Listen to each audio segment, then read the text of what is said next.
सहना भवतु सहनौ भुनक्तु सह वीर्यं करवावहै तेजस्विनावधीतमस्तु मा विद्विषावहै। ओम शांति शांति शांति।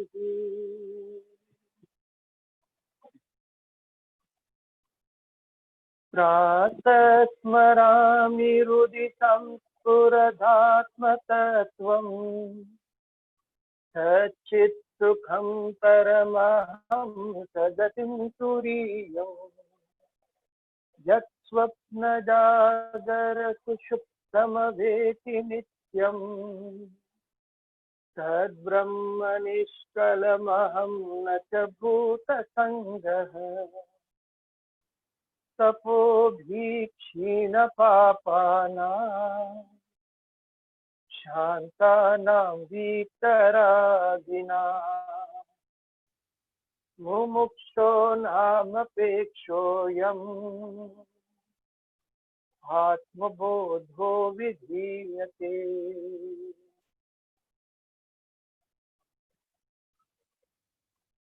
So, last lecture's topic of understanding emotion. After the technique or after the lecture also many of us could not understand. So we are repeating the same thing again due to some disturbance. Make it more simpler. The idea is when we talk of emotion, we only know emotion. So we know anger, jealousy, hatred, greed, all these things are heard of, and usually a human being plays in this field of emotion. So whenever you get angry, whenever you are angry, you feel as if I need to get my anger reduced. It should come down. So you go to a guru or a spiritual text and ask why the anger should come down. So as soon as you say the anger should come down, the other person will say don't get angry because you'll have a attack, a hypertension or whatever it is. Blood pressure will so high. And people come out and say fair enough, But how not to get angry? You can't understand until you understand from where the anger comes. That is why the diagram given to you is very, very important, because it is one thing which explains the whole genesis of from where most of the negative emotions which we experience, which pulls us down, come. So let's start right from the upward thread. The spiritual aspect or the textbooks and the teachers, they always say that you are the essential self. I am the essential self. So I am that absolute reality. When I don't understand my infinite nature, my absolute reality, Chidananda Rupa Shivoham Shivo, if I don't understand who I am, the absolute reality, then I misunderstand myself to be an individual. When I don't understand and identify with the totality, there itself I tend to create an individuality. The ego is born. From these egos, that particular ego, comes vasana. This is a misunderstanding. Not understanding myself as the self, I assume that there is an emptiness within me. Self is defined as paripurna, completely full. It doesn't want anything from the world or anything else to enhance that experience of fullness. This is the self, our original identity. When I misunderstand myself that I am not that original identity, then I also understand that I am an unfulfilled personality. I assume that there is a void within me. It's an imaginary void. Remember, the void is not there. There is no emptiness. I am paripurna. But this void, this emptiness is imagined in the personality. When this emptiness is imagined in the personality, then the vasanas produce desire. So there is a slight mistake in the diagram. The diagram itself, there is no arrow between the self and the vasanas, indicating that there is no relationship whatsoever between the supreme reality and the individual self. Below the vasana comes desire, thought. Below the thought, there has to be a concept called attachment. I missed it, so that's my fault. You just draw, when you're drawing in your notebook, you're maintaining a notebook. Just after thought, write attachment and then desire. So the thoughts start coming up to fulfill this void within me. Thoughts are generated from the individual, which goes out into the world to gain or to get those objects of desire, so that I feel a sense of completion. When I feel the sense of completion, I am all right. So is the assumption.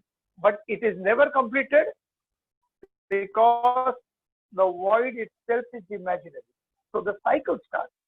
Thought starts, then thought develops, the intellect develops desires to go to the object and gain that object. As the thought progresses, it develops more and more, becomes a stronger bond.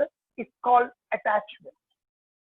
I'll give you a simple example with the explanation so it becomes easier for you to understand. I have a thought. I don't have a thought. This is just an example. I have a thought that I should consume alcohol. Drink. Again, I don't have this thought. Just an example. I don't drink. I have a thought that I have to consume alcohol. That thought is just a straight thought. There is no problem with the thought.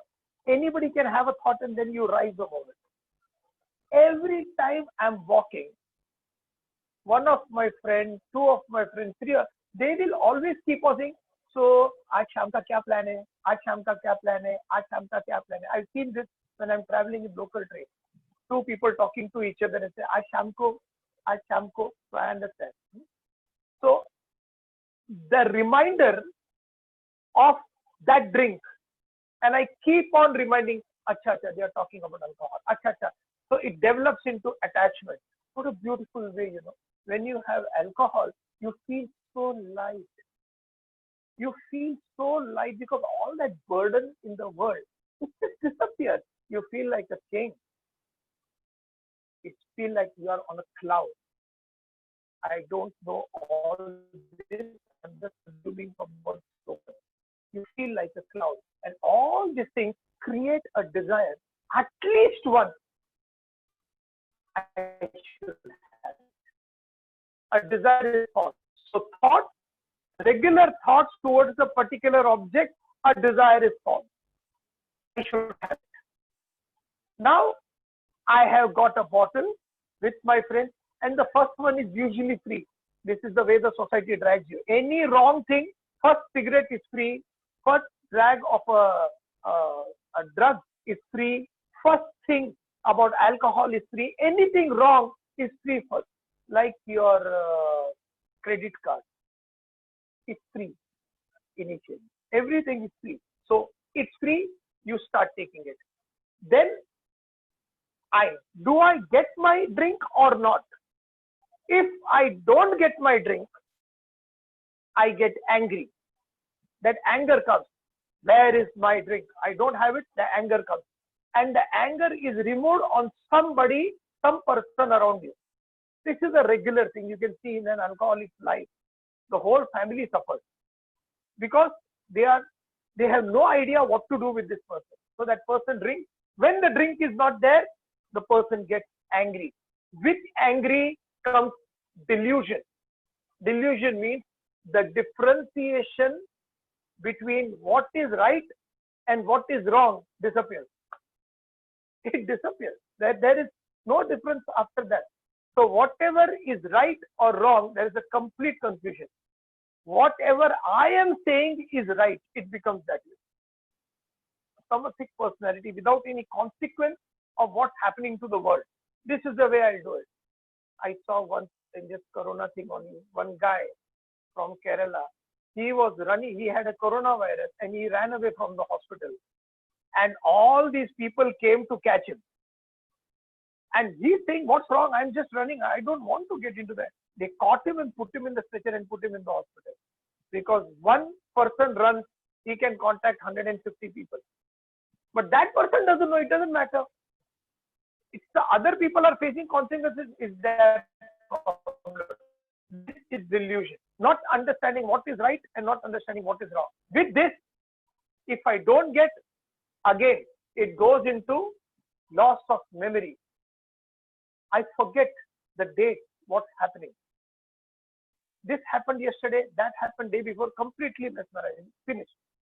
Loss of memory, loss of intellect. Vinashakale viprita buddhi. The whole intellect, power of reasoning goes away. Remember, these things come when you don't get the desired object. Whenever you don't get, and this is not only alcohol, it has to be happen about money, it has to be happen about relationship, anything which you don't get, all these cycles will go. Till the loss of intellect. And loss of intellect, pranashyati, destruction guaranteed. Actually, sir, in my life, nothing like that happened. I thought about a drink. I did it, and I got my drink out. And I'm happy. No problem. My desire got fulfilled. Congratulations. Whatever is your desire got fulfilled. Are you happy with that? Can't be. Because the nature of desire is, you'll never be happy anyway. Whether you get the desire or not get the desire. I had a friend when I was in 10th standard. This boy was in 8th standard, in love with a girl who was in 6th standard.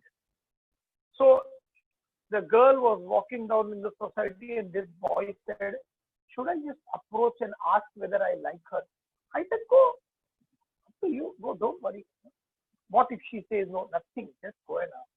He went and dad, 8th standard boy, he went and asked the girl. And he came running and hit his head like this.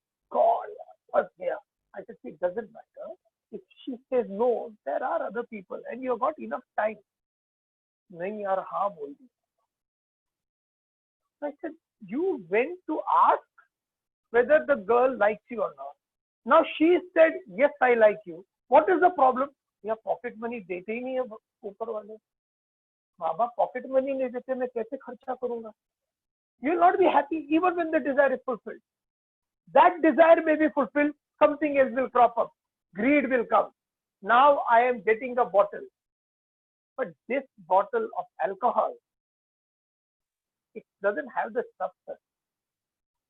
We should sit in a particular mahat, big house, light music, all those things, accomplishment with everything, and then sit like a king, and that is the way. Curtain vagara band karke, dark room, maybe a movie, a light, everything, chandelier should be dimmed. That mahat is important. Finished. Now from the drink, you got your drink, you're not happy, you want something else. A better bottle, a better brand, a better lifestyle. From there starts these two things. Greed has come. From greed, if you are really greedy, and every time that one greed is enough to finish you. That is why from the greed, in the diagram there is dot, dot, dot, dot, dot, go to 1. If you see that properly, it's go to 1. And that 1 is there near anger. That greed is enough to take you back to destruction. If you escape from greed, Macbeth was greedy. He wanted to rule the kingdom, and in the hope of ruling the kingdom, he killed everybody, right, left, and center. And not only he killed everybody, he eventually destroyed himself also. As if life doesn't mean anything. He went to fight a whole gang of soldiers alone. Ultimately, they chopped his head off. So this attitude of doesn't matter what hoega, marenga na chalega. To that. If you escape from there, Macbeth was that greed. If you escape from there, you come to arrogance. Ravana. Arrogance of what? Nobody can be more powerful than me. Nobody can have more money than me. Nobody can be of any repute more than me. Nobody can be more spiritual than me. Therefore, people stop everybody from going everywhere. Don't go there, don't go there, and they demean all the other gurus so that you come to us. This attitude of arrogance Ravana had. He had everything. The best life has to offer, he had. And yet, the attitude was, I want to see, not Sita, I was not interested in Sita. I want to see how strong is this man, which Shurpanakha had praised that Ramchandra is really strong, he's very handsome, very pious, and he looks all powerful. I want to see how strong. Therefore, he took Sita, just to find out, to fight with this guy. How can somebody be more stronger than you? And arrogance destroying him. So arrogance, one quality, enough. Go to 1, back again. From there, anger, delusion, shortage of memory, and loss of intellect, destruction.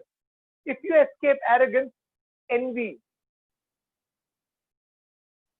jealousy, even when nothing is there, you can always put the seed of jealousy. This is exactly what happened in Othello, where this Othello is a Moor, a captain of a ship, and there was a vacancy in this ship.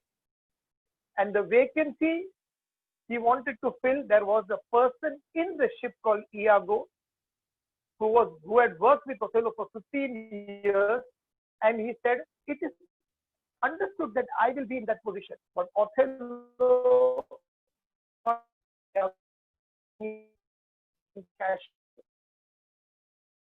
Cassio became a person in the ship.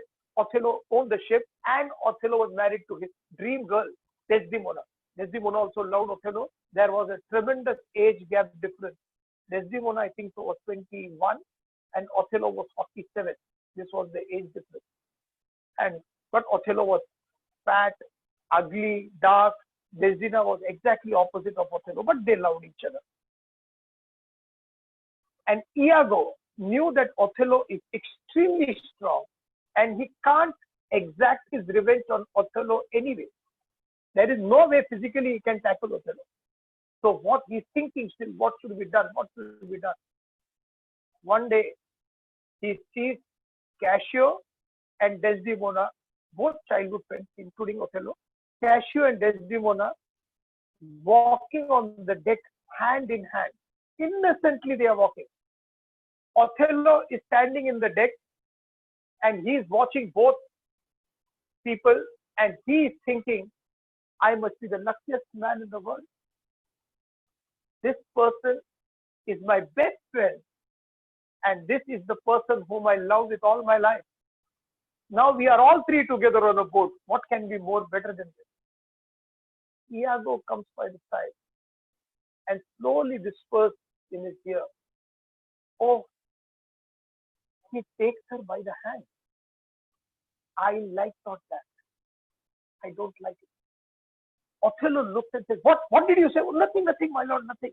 After that, Iago gets his chance. Every time he pricks Othello with words which is literally poison to his ears, systematically, slowly. My lord, Desdemona is so fair, so beautiful. You must be so proud of having a wife with her, especially when she walks with Cassio. Cassio is so handsome, isn't he? What ultimately Iago finds a handkerchief, which his wife gives Desdemona's handkerchief. She stole and gave it to him. And Iago says, my lord, I had a dream. By that time, Othello is gone. Head is gone. So Othello is saying, what did you dream? I dreamt of your wife, Desdemona. See, how do you know a person's head is gone? If somebody tells me, I dreamt of your wife, I'll give one slap to that person. Boss, who are you to dream about my wife? But Othello didn't have the head at all. You dreamt of Desdemona. What was she doing? Oh, she was sitting just like that. And on her lap, Cassio was lying down. Cassio was lying on her lap. Yes. And what happened? And Desdemona picked up a drink and gave it to Cassio. And then Cassio picked up the drink and he sipped. A little bit of wine dropped in his beard. Lady Desdemona, your dear, beautiful, sweet, delicate wife, removed a handkerchief and gave it to him. He took the handkerchief, wiped it dust, and threw it away. By the way, and did he do that? Othello shouting. My lord, you are getting too serious. It was just a dream. Why are you taking so seriously a dream? And by the way, I forgot to tell you that handkerchief on the side was embroidered O. That's my handkerchief. My mother had made for me in the marriage bed. I gave it to Desdemona saying, this is my mother's gift to you. Keep it properly. Just a dream. Why are you getting so sensitive? Just a dream. Don't take it too seriously. Yes. After all, your wife is beautiful character. She's so sweet. Yes. But don't forget, my lord, that it's the same lady who betrayed her father's trust to be with you. I should not forget. So, it's just easy to find out. Just ask her whether she has the handkerchief. 100% she will have the handkerchief. She will hand it over to you and you can dismiss the whole thing. Yes. Then I'll get my wife back. Yes, absolutely. My lord, but if she doesn't get the handkerchief, then what are you going to do, my lord? It must be by her death. Then I see what I can do. He goes and asks Desdemona the handkerchief. Desdemona has lost the handkerchief. She doesn't know where it is. He is confirmed that she is having an affair with Cassio, which is not there at all.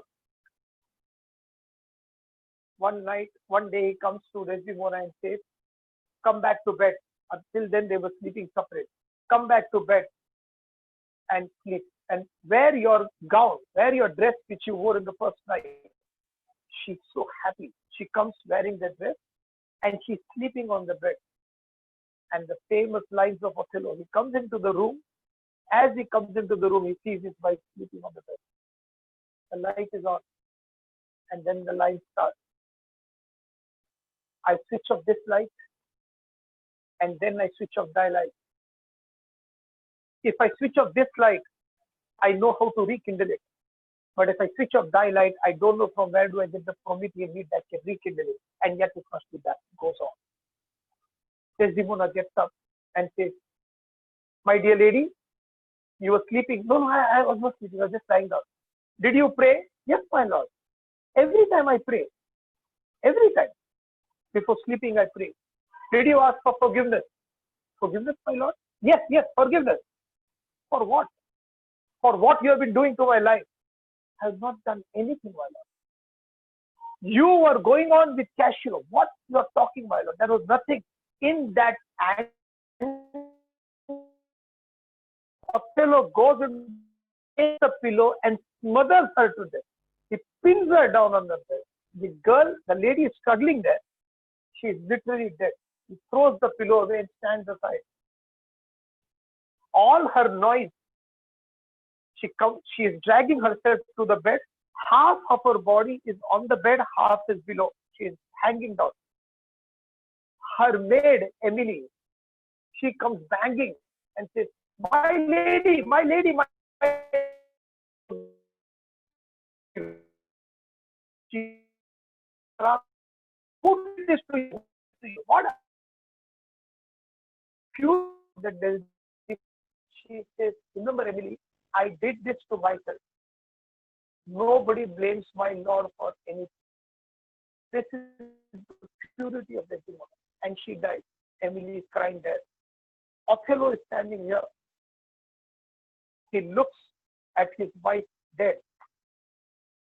And he just says, lie, lie. Till the last dying breath, she lied. I have killed her. Then Emily is asking, why did you kill? Because your husband said that she is carrying. Oh, what are you talking? And then she says that I gave the kerchief to Iago. All hell broke loose. On the bed, he is cradling his wife, saying that I loved her, but I don't know how to go about it. And he cut his neck and died. Jealousy, envy. I have this, but I want that. And there is no end to it. These are the emotions. If you escape envy, if you escape arrogance, if you escape greed, if you escape anger, you escape any of these things, there will always be still something. Fear of losing. Now you have certain things in your hand. What will happen if you lose it? No, just lose it. In a Peaceful Warrior, please watch this movie. It's a beautiful movie. In this movie, there are these two gangsters who come against this boy, the hero, who's a gymnast, and his teacher, who's an old man. They call him Socrates. So he's sitting there, and both of them are walking. These two guys come with a gun, and they are trying to mug them. They say, whatever is money, come on. And this boy, gymnast boy, he knows the teacher knows the moves. So he just looks at the guy and says, guys, you picked up a wrong guy to pick this fight apart. And he looks at this guy. So Socrates, that old man looks, and then he says, he is talking to the thug. I don't have any money. Don has. So he takes the money. That boy, are you serious? And then he gives her. Then the other thug says, sorry. And as they are going to leave, this old man says, you don't have a wristwatch. I can see both of you don't have a wristwatch. So both the thugs turn back. And that boy says, Don says, now you're going to give it, right? Now you're going to give it. He says, I don't wear a wristwatch. Don wears a wristwatch. So he's saying, are you serious? And then he removes the wristwatch and this. So both thugs are going. Again he calls, excuse me, what size are you? He says, because, you have a good jacket. Don has a very good jacket. You can take our jacket. And that boy is saying, seriously, Socrates, how far you are going to go with this? Ultimately, they give up everything. They are in their literally undergarments and they're walking. And he says, what was this? This was giving up an illusion that you control things. This was giving up an illusion that you are in control of everything. Fear. I am responsible for that one case where the mother and daughter, the mother told me, sir, I have lost my sleep because the daughter goes down and plays. And whenever she goes down and plays, she is I think so around 8 or 9 years old. I have to look out of the balcony all the time to see where she's going because I'm afraid something will happen to her. Even when she's going down, fear of losing, and the beauty is there is no end to it. Whether there is vasanas, from vasanas, thoughts are created, from thoughts, desires, attachment is created, from attachment, desires are created. The desire can be fulfilled, yes or no, every time. Out of 10 desires, none of your 10 desires are going to be fulfilled. It cannot be fulfilled, not possible. So, 2 desires unfulfilled. That unfulfilled desires will create anger. It will create a wrong sense of what is right and wrong. It will see to it that you lose your memory on that. It will see that you lose your viveka buddhi, intellect with that, and ultimately you destroy. This, if the desire doesn't happen to materialize. If the desire happens to materialize, you will go through greed, more desires, either in the same plane or something else, which will give further rise to arrogance. You have things better than everybody, which can give rise to envy. Other people are better than you, which can give rise always to fear of losing either your own life or your property or your money or your relationship or something or the other. Imagine if you come to a state where you don't own anything. Imagine a state where you don't own, you mentally understand, I have come alone in the world, I'm going to go alone. It is a fact, whether we like it or not. I don't own anything in this world. Whoever is around me, all the relationships, whether it is husband or wife or children or mother or father or brother, whoever is there around me, they are not my relation. They are only people around me, and I have been given the administrative charge of the whole situation. Once the charge is over, everybody will go on their own way. I don't own anything. This is not body. This body is given to me by something for some other reason. My mind is not my mind. My intellect is not my intellect. Neti, nothing. Then who am I? I am that supreme self. All the emotions. So how do they go about it? When you are going through all these negative emotions are only for people who are basically selfish by nature. Because when I said vasanas create desires, what are these vasanas? What are these desires? I want this to be done. It's a very simple thing. When the statement, I want this to be done, the I is in capital, this to be done is in small alphabet, then you are selfish and problems will start. When the I is insignificant and work to be done is important, that's where the work stands up, ego decimates. You sublimate the ego, and when you sublimate the ego, none of these things come. For sublimation of the ego, for none of these negative emotions to come, you need a powerful intellect. So next class, we'll dwell on the solution to get rid of all these negative emotions, which puts one to the path of self-realization. We'll continue next time. Thank you. Oh.